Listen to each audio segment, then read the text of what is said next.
अवधूत चिंतन श्री गुरुदेव दत्त. श्री स्वामी समर्थ.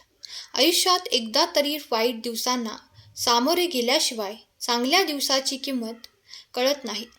एक गोष्टीची वेळ निश्चित असते, ठिकाण निश्चित असते. तुम्ही कुठे जात नाही, तुम्हाला नेलं जातं. खेळ तुमचा नसतो, हा सर्व खेळ त्यांचाच असतो. तो ब्रह्मांड नायक आपल्या पाठीशी असतो. सहमत असाल तर माझा देव महान असे कमेंट करायला विसरू नका. आणि तुम्ही संदेश शेवटपर्यंत ऐका, कारण मी तुम्हाला निवडले आहे. तू फक्त मनापासून काम कर, बाकी मी सांभाळून घेईल. मी कोणत्याही रूपात मदत करायला येईल. मला शोधू नकोस बाळा. एकदा तू पूर्ण विश्वासाने, श्रद्धेने माझ्याशी स्वतःला जोड आणि तुझ्या सर्व चिंता दूर मी करेल. माझे कर्म हेच माझे भाग्य असे समजून काम करणारा कधीही हरत नाही. स्वामींची भक्ती करायला मिळणं हे भाग्य आहे. ज्याला हे समजलं तो भाग्यवान आहे. सहमत असल्यास मी भाग्यवान आहे असे कमेंट करा. माझ्या आयुष्यात प्रत्येक संकटात सोबत राहणारे माझे गुरु म्हणजे श्री स्वामी समर्थ.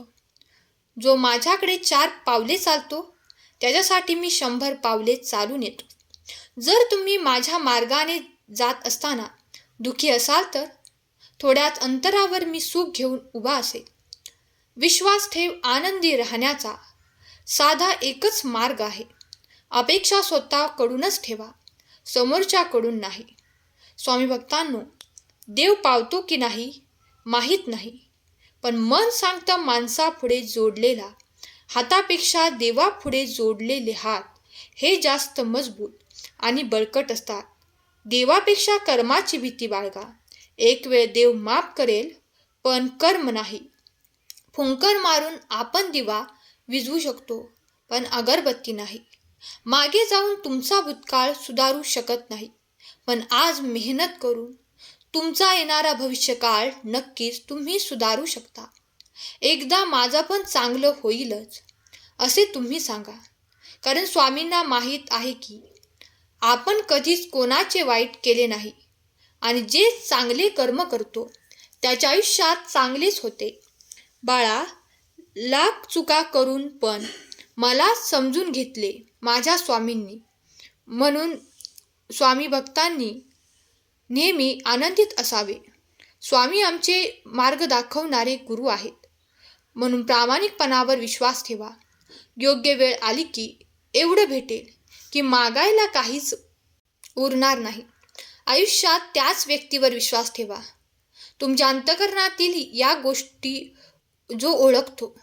तुमच्या हसण्यामागील दुःख, रागवण्यामागील प्रेम आणि शांत राहण्यामागील कारण. अशा माणसांना तुम्ही जपा.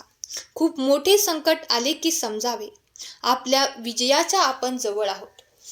जिथे चुकतंय तिथं खरं बोलण्याची हिंमत ठेवा. जगाला नाही पण मनाला नक्कीच समाधान मिळेल. मनासारखं कोणालाही जगता येत नसतं. परिस्थितीनुसार जगायला शिकवणारं आयुष्य असतं. दिगंबरा दिगंबरा, श्रीपाद वल्लभ दिगंबरा. सहमत असाल तर हा संदेश 5 जणांना शेअर करा आणि भाग्यवंत ठराल. वेळ निघून गेली की सर्व काही बिघडतं, परंतु कधी कधी सुरळीत होण्यासाठी वेळसुद्धा जाऊ द्यावी लागते. आज जरी तुमच्या आयुष्यात दुःखाची वेळ सुरू असेल तरी घाबरू नका, खचून जाऊ नका. उद्याचा दिवस येणारा तुमच्यासाठी खूप आनंदाचा आहे. पुढील क्षण हा आनंदाचा येईल. प्रसंग परीक्षा घेत राहतील. आपण मात्र आपली क्षमता दाखवत राहायची. भगवंतावरती विश्वास ठेवायचा, स्वतःवरती विश्वास ठेवायचा. पैसे कमी असले तरी आपले कष्ट कधीच कमी नसतात आणि जो कष्ट प्रामाणिकपणे करतो त्याला भगवंताची साथ कायमच मिळत असते.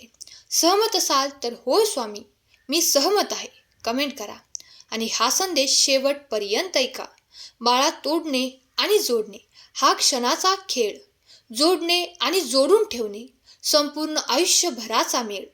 सगळेच सुंदर असतात, कोणाचे विचार, कोणाचे गुण, कोणाचे रूप, पण आपण कुठलीही सुंदरता बघतो हे जास्त महत्त्वाचे, कारण देवाने प्रत्येकाला बनवले आहे.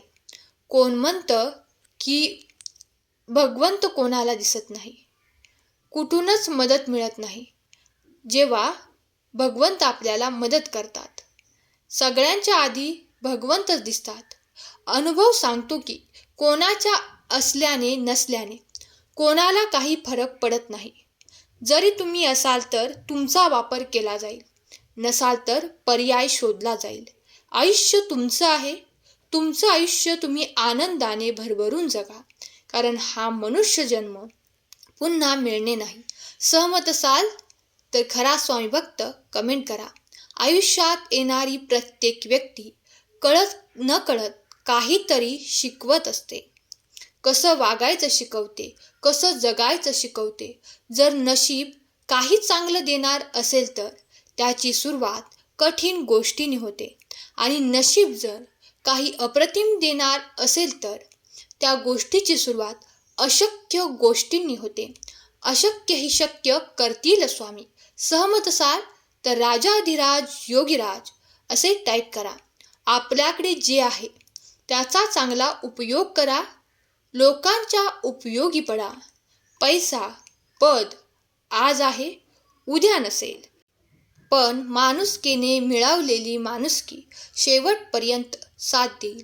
श्रीमंत मित्रांसोबत वावरताना गरीब मित्र दुर्लक्ष झाला नाही पाहिजे.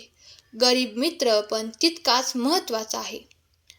चांगले कर्म, चांगले विचार जर तुमच्या मनात असतील तर तुम्ही मंदिरात नाही गेलात तरी चालेल, पण तुमच्या हृदयातल्या मंदिरात जर अंधार असेल तर तुम्ही जगाच्या कुठल्याही मंदिरात कितीही दिवे लावले तरीही, दानधर्म केले तरीही त्याचा काहीही उपयोग होत नाही. त्यामुळे कर्म चांगले करा, चांगले विचार ठेवा. जर तुमचे विचार चांगले असतील तर तुमच्या मनाला शांती मिळेल, आणि भगवंताचे नामस्मरण केल्याने मनाची शांती ही मिळत असते. सहमत असाल तर होय देवा मी सहमत आहे कमेंट करा. आजचा संदेश आवडला असेल तर प्रियजनांना शेअर करा आणि पुण्याचे भागीदार व्हा. स्वामी तुमच्या सर्वांच्या सर्व चांगल्या इच्छा पूर्ण करोत, तुम्हाला सुखात, आनंदात, ऐश्वर्यात ठेवोत, ही स्वामी माऊली चरणी प्रार्थना. केलेली सेवा स्वामी माऊली चरणी अर्पण करते. श्री स्वामी समर्थ. जय जय स्वामी समर्थ.